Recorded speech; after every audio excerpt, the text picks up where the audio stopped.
Do you feel relieved when you spot an English word in Italian?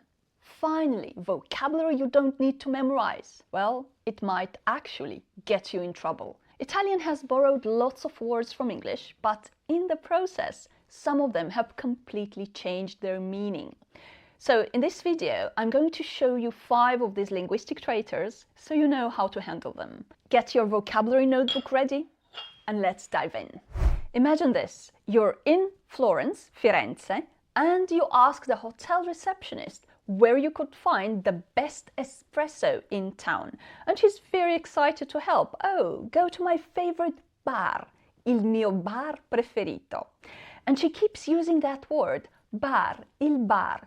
And you're standing there thinking, why is she sending me to a bar at 9 a.m.? Well, for an English speaker, a bar makes you think of cocktails at sunset or a wild night out.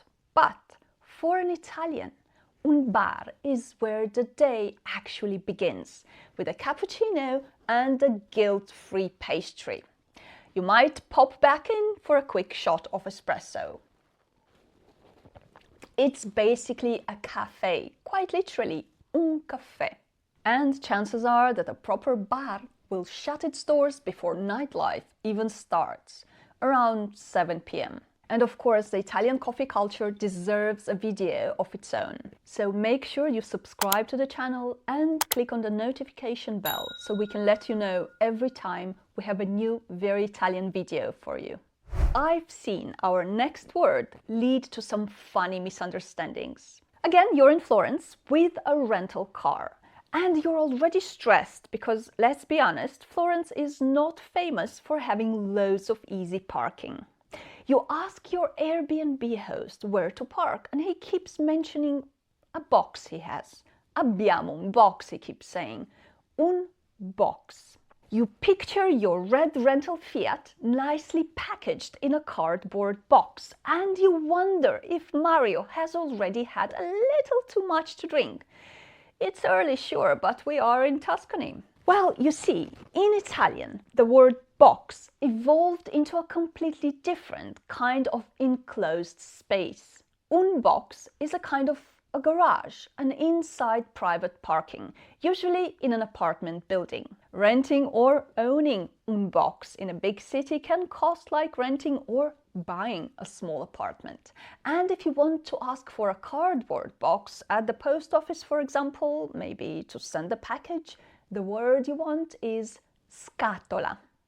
Una scatola. This next one is worth knowing to avoid some serious misunderstanding. Picture this, you want to invite someone to a concert, un concerto.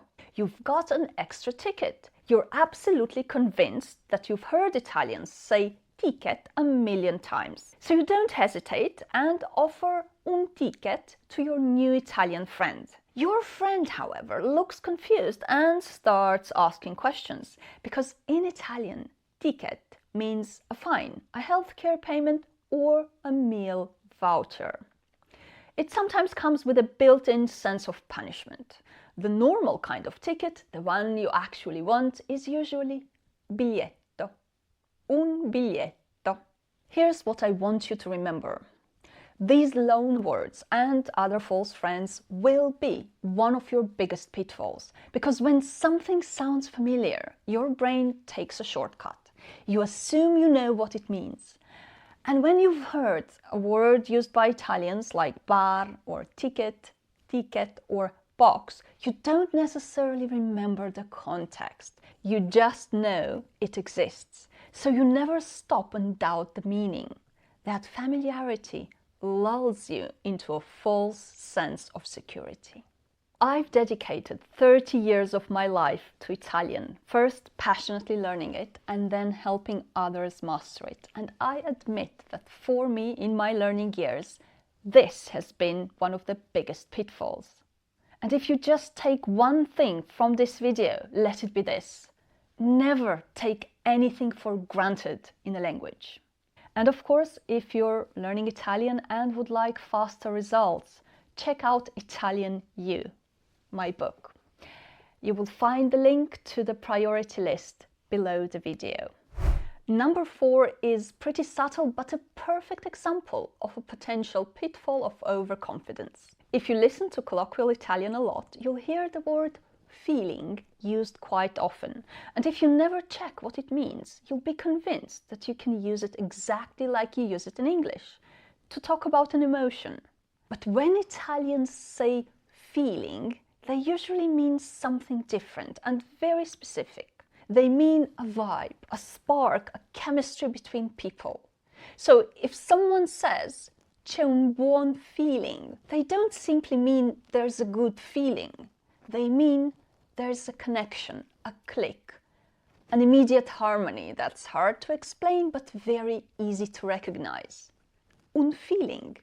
Number 5 is my personal favorite because it's the result of a really fascinating transformation. In Italian, the English word water sneaks in through a back door, inside a collocation, water closet. Over time, Italians did what Italians do best. They adopted it. In speech, people may say il water, pronounced vater, or often as acronyms, VC or VC. And for Italians, the word water refers to the actual bathroom fixture, the toilet bowl, while VC or VC can refer to the restroom in general. And of course, when you keep hearing it, even with that strange pronunciation, water, you might think you can say water for drinking water. But you cannot and you should not. Italians never use it for actual water. That would be acqua. Although, from my experience, it can take you years to convince your cat it should not be drinking from il water. You see, learning Italian can never be just about mechanically memorizing vocabulary and then blindly repeating it. It's about understanding how the language really works. It's about feeling its pulse. It really fascinates me that the most important colloquial Italian words are so Italian that they can't be translated into English. But there's no fluency without them. Watch this video to discover how some of the most common untranslatable Italian words work and how Italians use them. Without these, there's no Italian fluency. I'll see you there. A presto.